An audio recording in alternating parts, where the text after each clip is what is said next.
muchos años ahorrando el tanto por ciento para llegar al retiro sin penas ni sufrimientos. Nunca nos sobraba nada, siempre pagamos impuestos, contribuimos. Más peligroso todavía, la recomendación número 11. La recomendación número 11 es tan peligrosa como la número 5, porque es la que habla de la contributividad. La contributividad en el sistema de pensiones vendría a ser esa correlación entre la aportación que hace el trabajador y la prestación que realmente percibe finalmente. Pero hemos dicho antes que estamos en un sistema de reparto, no en un sistema de capitalización, y esa contributividad, esa correlación entre aportación y prestación parece más que esté en el marco de la capitalización, insisto, que no en el de reparto, ¿vale? Pero ellos están poniendo mucho el acento en esa necesaria contributividad. Casi sería aquella expresión de tanto tienes, tanto vales, ¿no? Tanto has aportado, pues tanto vales para la seguridad social, ¿no? Pero yo tengo que poner énfasis también en esta recomendación en que es una gran mentira. Para mí es una gran mentira. Y no es que lo diga yo, es que me he ido a buscar a gente que sabe muchísimo más y he encontrado una sentencia interesantísima de 11 de julio del 2019 de un magistrado, que además fue inspector de trabajo en su momento, que es Rafael Antonio López Parada, uno de nuestros mayores especialistas en materia de seguridad social. Este señor ha dictado una sentencia que además lo que hace es adecuar, pone en jaque a nuestro sistema de seguridad social, y lo que habla es de la adecuación de nuestro sistema a la normativa europea en materia de protección de las trabajadoras a tiempo parcial, ¿no? Y aprovecha la situación para hablar de ese gran principio, del principio de contributividad, y nos dice cosas para mí importantísimas. Una de ellas es que, dice, es un principio político, dice, no un principio básico de configuración del sistema. Entonces, no entiendo yo, en base a esa afirmación que hace el magistrado, por qué tiene tanto interés el Pacto de Toledo en que en esa recomendación se hable de contributividad, insisto, cuando es un principio político, es decir, de oportunidad, y no un principio básico de nuestro sistema. Y lo que nos hace este magistrado es hacer una reflexión y dice, vale, aquí lo que se intenta, dice, sería que la contributividad fuese una traducción técnica entre la correlación entre cotizaciones y las prestaciones que finalmente se perciben. Y nos pone ejemplos, nos dice, pero eso es mentira. Y pone un ejemplo muy claro, que es el de, y ocurre muchas veces, aquellas mujeres que durante los años en que fueron más jóvenes sí pudieron trabajar y acreditan una cotización mínima de 15 años al sistema, y resulta que después, por su condición de madre o por su condición de cuidados dentro del seno familiar de sus mayores, tienen que abandonar el mercado laboral. Y resulta que sí tienen la cotización genérica para acceder a una pensión de jubilación. Yo he visto casos de gente no con 15 años, sino con muchísima más cotización, pero cuando tienen la edad ordinaria resulta que no se pueden jubilar, porque en los últimos 15 años no han cotizado. ¿Hicieron esfuerzo contributivo? Sí, lo hicieron. ¿Tienen recompensa? Ninguna. ¿Qué nos dice entonces este magistrado? Que la contributividad al final está siendo la excusa que utiliza el sistema, que utilizan los políticos para endurecer las situaciones de acceso a las pensiones de jubilación, de incapacidad permanente e incluso de viudedad.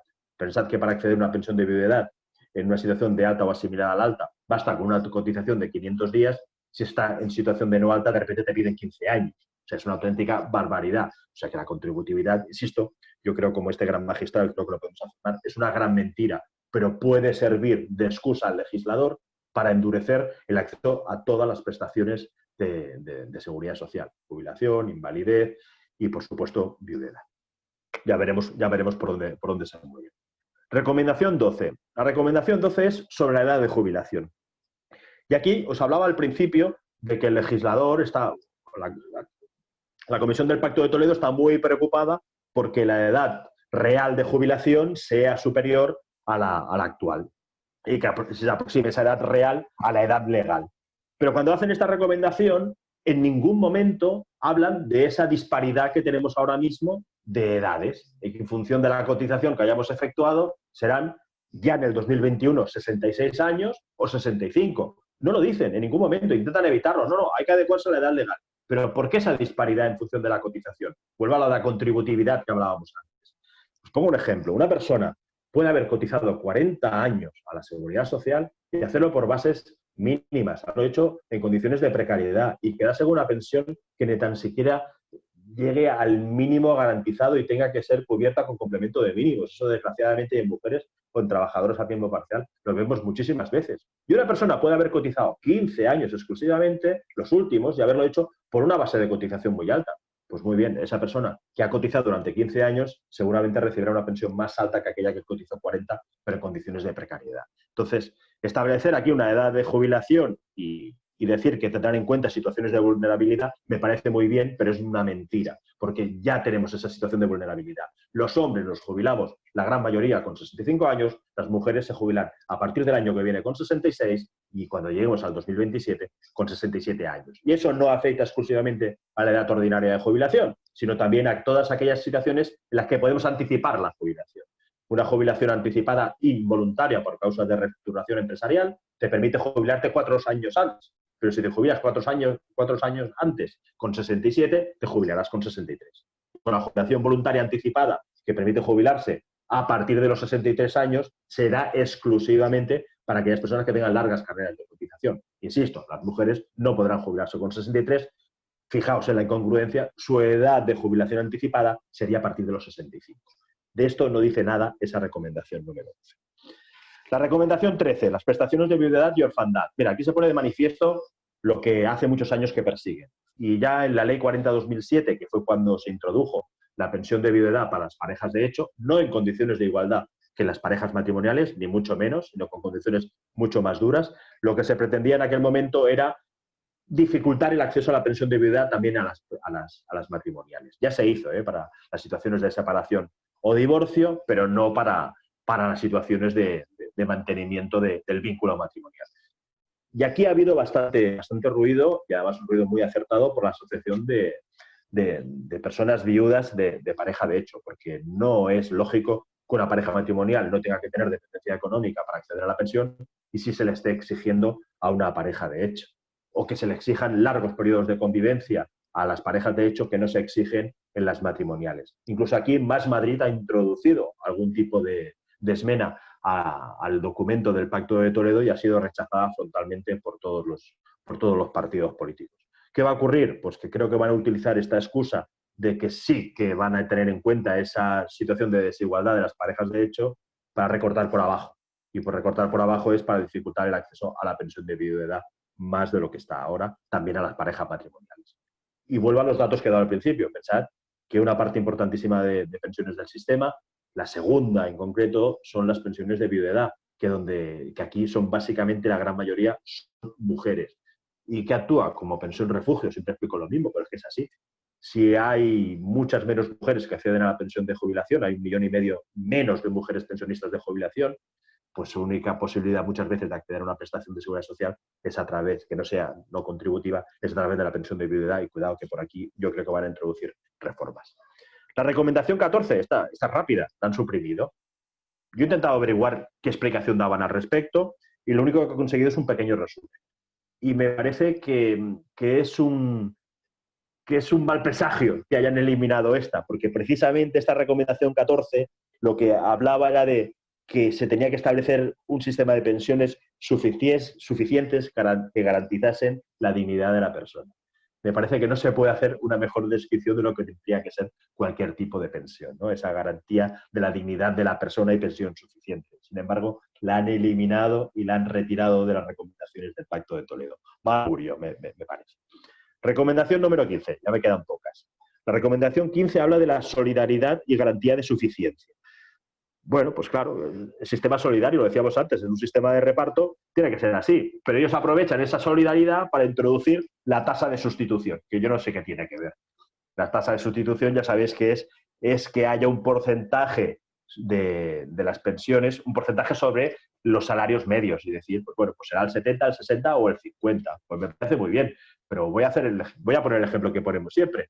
Pero si yo hago una media entre mi sueldo y el de Messi, pues va a ser que yo gano muchos millones de euros. Pues a mí ya me estará bien que hagan esa tasa de reposición. Pero esa no es la realidad del sistema. La realidad del sistema es que tenemos situaciones dispares entre trabajadores de un nivel determinado, gente que trabaja muy en precario y mujeres que siguen teniendo una brecha salarial que es de más de 6.000 euros anuales. ¿Qué tasa de reposiciones van a poner?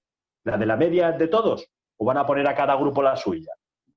No sé, yo creo que esto va a ser una excusa para, insisto, reducir más la aportación del Estado al sistema de pensiones. Recomendación número 16. Los sistemas complementarios. Han tardado, pero al final, en la 16, ya se les empieza a ver el plumero. Nuestro sistema de seguridad social descansa o debería descansar sobre 3 pilares. El primer pilar es el estatal. Está claro, el Estado tiene que garantizar la suficiencia y garantizar sobre todo que se percibirán las prestaciones. Los otros 2 pilares son, el segundo, los planes de pensiones laborales y el tercero, los planes de pensiones individuales. De los planes de pensiones laborales, que son los que el señor Escrivá tiene, parece ser, más interés en potenciar, pues yo creo que en un sistema de trabajo como el que tenemos actualmente, en la que hay esa movilidad de los trabajadores, esa precariedad en el mantenimiento del empleo, creo que es muy difícil de establecer. Salvo que nos quieran colar la mochila austriaca, que eso es lo que podría ser. Que quieran fundamentar ese segundo pilar en usted va haciendo aportaciones y luego se la lleva a la siguiente empresa.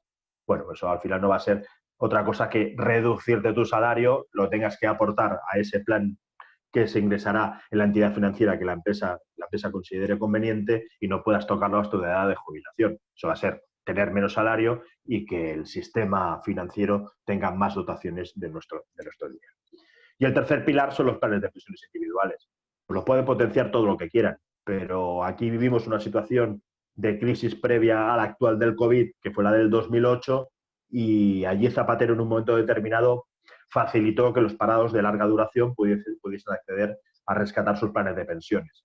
Bueno, no solamente los parados de larga duración, sino muchos de vosotros que os habéis jubilado, si algunos tenéis un plan individual de estos, pues cuando habéis ido a rescatar os habéis dado la gran sorpresa, ¿no?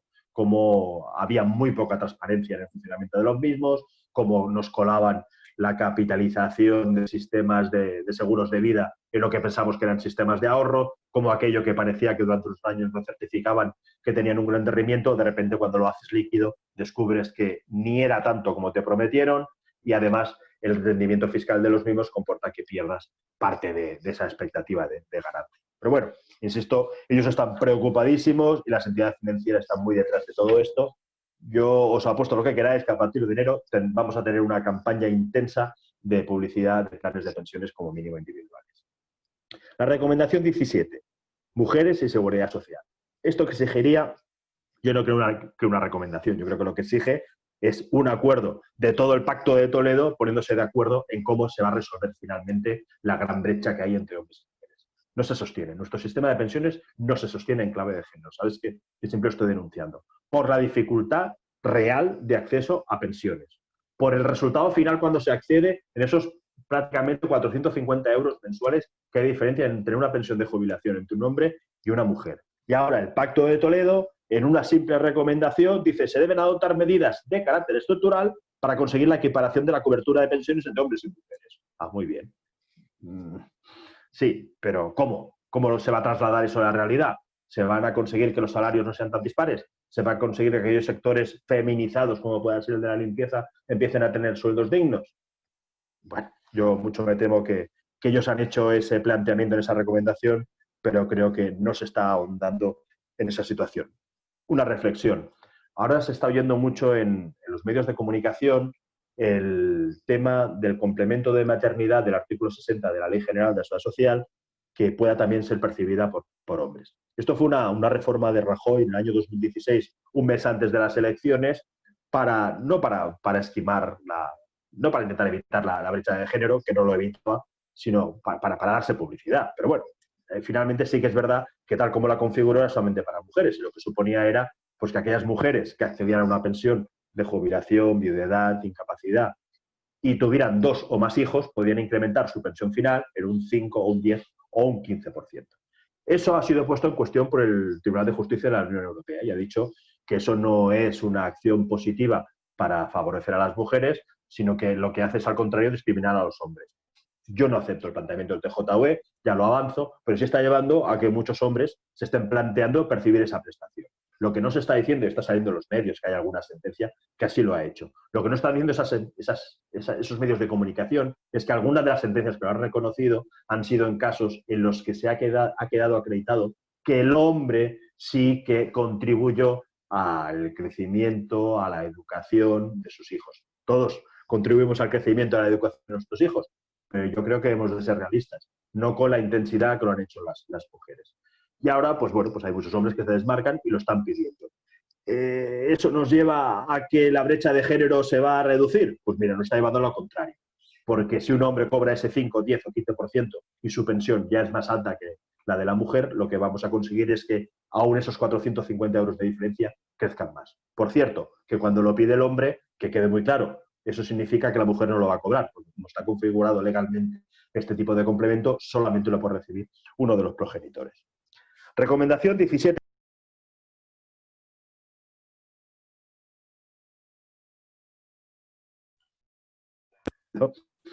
Recomendación 17 bis. Juventud y seguridad social. Bueno, aquí lo que viene a decir es que hemos de recuperar, dice el Pacto de Toledo, la confianza de los jóvenes en el sistema de seguridad social.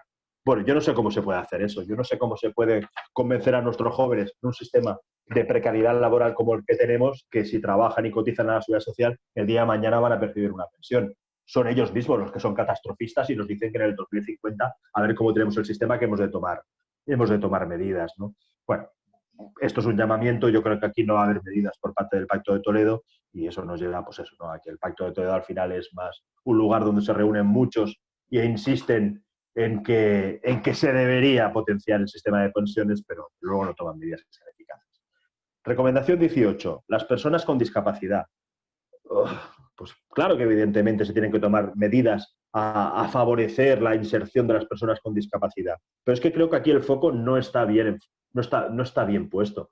Cuando el Pacto de Toledo analiza esta situación, dice que se está produciendo ahora un momento en que se tiene que acentuar, porque hay muchos litigios al respecto, entre la percepción de la pensión de incapacidad permanente y la realización de un trabajo que sea compatible. Pero yo es que no sé para dónde miran estos señores que forman el Pacto de Toledo. Esto está resuelto desde el año 2008. Es que el Tribunal Supremo ya lo resolvió.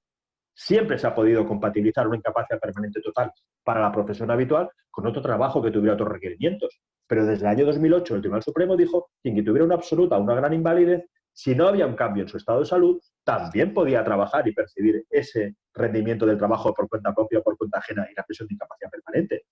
Es más, supuso que en la época Zapatero se reformara la Ley General de la Seguridad Social y se diera un nuevo artículo 198 para decir expresamente que eran compatibles. Ya el Pacto de Toledo dice que hay muchos litigios. Yo soy abogado de Seguridad Social y llevo muchos años. Y desde el 2008-2009 se acabaron esos litigios. Ya no existe ese litigio. Entonces, ¿qué es lo que están diciendo en esta recomendación? Pues insisto en la idea, se están equivocando en el foco. El foco es que las personas con discapacidad, que ahí sí que hay muchos litigios, puedan acceder después a pensiones de incapacidad permanente. Les ponen muchísimas dificultades porque dicen que ya tenían la enfermedad con anterioridad. El poner el foco en que las personas con discapacidad puedan jubilarse anticipadamente. Tenemos dos sistemas de jubilación anticipada para personas con discapacidad, sea porque tengan el 65% de discapacidad o sea porque tengan un 45% y enfermedades como puedan ser el síndrome de pospolio, el síndrome de Down, luego el factor X, etcétera, etcétera. Y sin embargo, no se ven jubilaciones en este sentido. Y sin embargo, esto el Pacto de Toledo no lo denuncia. Sí lo denuncia el ministro Escrivá, que aquí sí que hay que reconocer que ha hecho algunas manifestaciones al respecto y dice que se tiene que potenciar ese tipo de jubilaciones. La recomendación 19, la paso rápido, es el tema de la inmigración. Es un tema muy complicado y además aquí están hablando también de ese foco de inmigración juvenil que tenemos, de los MENAs. Yo creo que no es un tema de seguridad social, no creo que el Pacto de Toledo tenga que ser quien tenga que hablar de esa cuestión. Es verdad que el Ministerio de Seguridad Social es el ministerio también ahora de migraciones y de inclusión, pero no creo que sea el Pacto de Toledo el lugar donde se tenga que debatir. Se tiene que debatir, evidentemente, en cualquier comisión al respecto. Se tiene que hablar de la educación y del seguimiento de estos chavales y no criminalizarlos como se está haciendo, pero no creo que tenga que ser en la reforma de pensiones donde se tenga que hablar de todo esto. La recomendación 19 bis, la seguridad social y la economía digitalizada, hablan ellos, ¿no? Dicen que se debe actuar frente a la realidad de relaciones, las características de actividades que se hacen a través de plataformas. Bueno, yo no sé, no tengo muy claro si aquí están hablando de las plataformas como Globo y los riders y los falsos autónomos, o si están hablando de aquellas actividades que al realizarse a distancia y de forma digitalizada están llevando a que no se contrate a la gente en la modalidad por cuenta ajena, en dependencia, retribución de acuerdo a convenio, etcétera, etcétera, sino que están creando falsos autónomos y a veces ni falsos autónomos tan siquiera, gente que no consta ni de alta en seguridad social, pero que creo que sí se tiene que poner el acento ahí. Lo que ocurre es que ponen el acento en una cuestión que es diferente a la que yo propongo. Yo lo que creo es que las cotizaciones a la Seguridad Social de los empresarios tienen que incrementarse. Y ese debate el Pacto de Toledo no lo quiere. El Pacto de Toledo habla de esas financiaciones a través de esos impuestos que pueden hacerse a la productividad, por ejemplo. Yo creo que es un tema para el impuesto de sociedades, no creo que sea un tema para prestaciones de seguridad social. Pero insisto, lo que quieren, y en ningún momento se reproduce en este documento del Pacto de Toledo, es el incremento de la cotización a la seguridad social por parte de los empresarios. Y además no estoy de acuerdo en que no funcione como funciona, por ejemplo, el IRPF. Las cotizaciones también tendrían que ser progresivas. Tienen los mismos tipos impositivos respecto a las cotizaciones un señor que tenga un trabajador y tenga un bar aquí en la esquina que el Corte Inglés con todos sus trabajadores o una empresa de automoción con todos sus trabajadores. Y eso no debería ser así. La recomendación 20, ya voy acabando. La recomendación 20 habla del control parlamentario, seguimiento y evaluación de la reforma del Pacto de Toledo. Pues claro, en una democracia tiene que haber control parlamentario, solamente faltaría. Pero bueno, lo que nos están avanzando es que ahora tienen estas recomendaciones que las quieren plasmar en el papel y que dentro de 5 años tendrán otras. Estos son mis argumentos, si no les gusta, ya verán cuáles son los siguientes. Ya veremos qué recortes hacen en ese seguimiento y en esa evaluación. Acabo ya. Para mí, lo que hay que escuchar es la voz de la calle. Las pensiones, decía Borja Suárez, de la DEGOS, de la Dirección General de Ordenación y Seguridad Social, que las pensiones tienen que ser sostenibles económicamente, pero decía también política y socialmente. Y está claro que el tema económico lo tienen encima de la mesa, está claro que el tema político lo tienen encima de la mesa, pero yo creo que el tema social no lo tienen encima de la mesa. Aquí al principio hablaba de este documento y hablaba de los muchísimos interlocutores que han pasado por allí, por la Comisión del Pacto de Toledo, para dar su explicación sobre el sistema de pensiones. Pero yo no he escuchado a los jubilados en el Pacto de Toledo. Yo no os he escuchado en ninguna comisión, en ninguna, y yo creo que vosotros tampoco. A partir de ahí, como corolario, para acabar lo que estoy exponiendo, yo creo que estas recomendaciones del Pacto de Toledo lo que suponen son dos cosas. Y una es una excusa para reformar el sistema de pensiones, que no se hace donde lo quieren llevar, y yo creo que con esa contributividad que nos estaban anunciando es a que lo que va a ocurrir es que van a florecer muchísimas más pensiones no contributivas. Pensad que en este país hay prácticamente 500.000 de personas a día de hoy que reciben pensiones no contributivas, es decir, o no han cotizado a la Seguridad Social o no han cotizado lo suficiente para tener una pensión contributiva. 500.000. Y en segundo lugar, yo creo que vienen recortes. Vienen recortes y vienen recortes importantes, sobre todo en materia de jubilación, en segundo lugar en materia de viudedad y seguramente también en situaciones de incapacidad permanente. Y dejo esos dos aspectos que creo que son los que tenía que tratar el Pacto de Toledo y no los ha tratado. Aparte de que las pensiones tienen que ser suficientes, como vosotros defendéis, que haya una pensión mínima. Eso resolvería la mayoría de una pensión mínima digna de 1.080 euros al mes. Eso resolvería la mayoría del debate. Pero yo creo que una cuestión en la que no se está trabajando suficientemente es en informar en esa divergencia entre dos edades de jubilación. Eso no se justifica. No se puede jubilar una persona con 65 y otra persona con 67 años. Y tenemos que trabajar en que la brecha de género no sea una brecha, porque ahora mismo es un abismo. Hay que recortarla y hay que conseguir que sean pensiones mucho más homogéneas. Nada más. Para mí, pues agradeceros otra vez la invitación y ahora, si os parece, pues entramos en el debate. Muchas gracias, Miguel. Explicación brillante, como siempre. Supongo que nos has aclarado dudas y también involuntariamente igual nos has metido miedo en el cuerpo.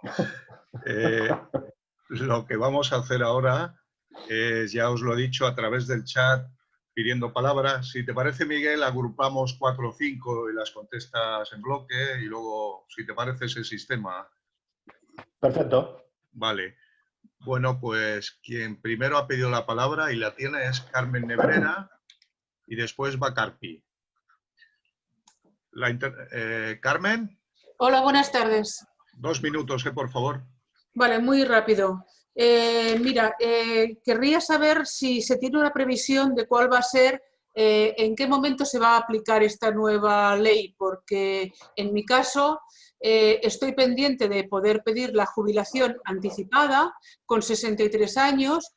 Pienso que si va a haber cambios me pueden influir positiva o negativamente, no lo sé todavía, y tengo que estar un poco alerta de este tema. tengo 48 años de cotización, de los cuales creo que son 38 y algo están en el régimen de la Seguridad Social y el resto, 9 y pico, en clases pasivas. Querría saber si a la hora de calcular los años cotizados se suman los dos regímenes. ¿Por qué? Porque yo he escuchado que hay asociaciones que están pidiendo que las largas carreras de más de 40 años no se les aplique este recorte que hay por jubilaciones anticipadas, y entonces eso me preocupa. Y también me preocupa saber si se ha previsto que esos recortes que hay por jubilarse anticipadamente se mantengan o sean superiores, porque claro, ahora si estás en un tope porque tienes una base de cotización alta, lo máximo que te pueden quitar es el 2% por año que anticipas, pero no sé si esto se va a ver modificado. Y la última pregunta es, no sé si en algún momento ha salido lo del IRPF de las pensiones, porque siempre se ha dicho que son rendimientos al trabajo y las pensiones no son rendimientos al trabajo, pero bueno, no lo sé. En todo caso, espero que cuando tenga que pedir mi jubilación pueda acceder, porque llevo 3 meses intentando pedir cita previa y es imposible. La última vez me tuve que ir a la Seu d'Urgell, porque aquí en Barcelona, Gerona, Tarragona no hay posibilidades. Muchas gracias. Gracias, Carmen. ¿Carpi?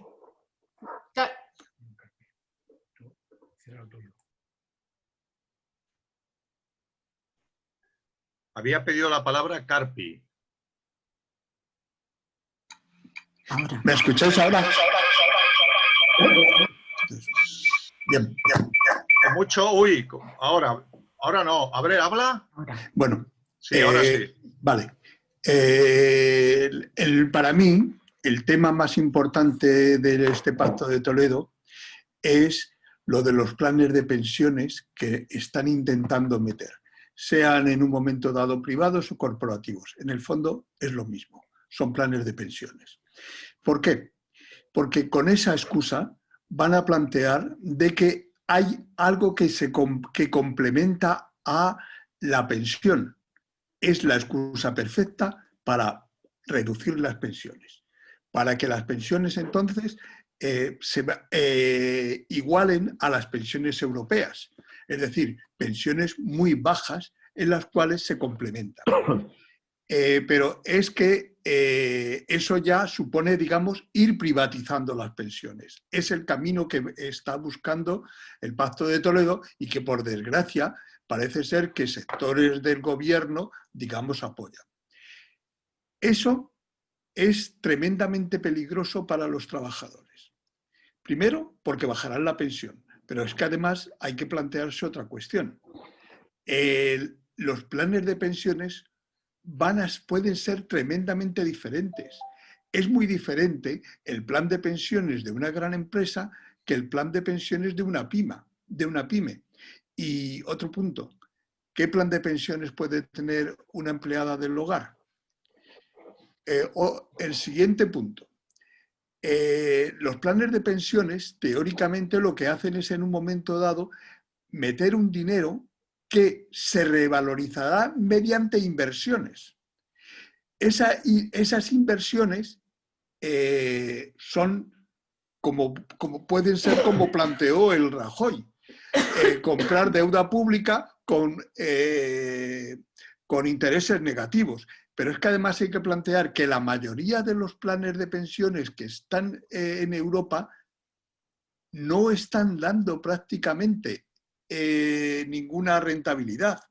Y hay planes de pensiones que están hacia la quiebra. Y en Estados Unidos me parece que uno de ellos es el de la General Motors. Por favor, pero la pregunta concreta. La pregunta completa es que quiero que él me plantee sobre ese punto, porque creo que su exposición no ha abordado este tema, y entonces quiero que él me plantee si estoy equivocado o, digamos, lo considera correcto. Y el siguiente punto que también veo es el tema de que ya se está propagando, haciendo propaganda por parte de, digamos, de los sectores financieros de estos planes de pensiones. ¿Y cuál es la propaganda más fácil? El hacerlos el venderlos a la clase trabajadora. Y lo que están diciendo es, aumentemos los incentivos. Por favor, con esto he acabado. Vale, gracias. Lo que quiero es que me dé su opinión para ver si alguno de los... Contribuyendo a forjar este Estado de Derecho. Y gobierne quien gobierne, las pensiones se defienden. Y gobierne quien gobierne, las pensiones se defienden.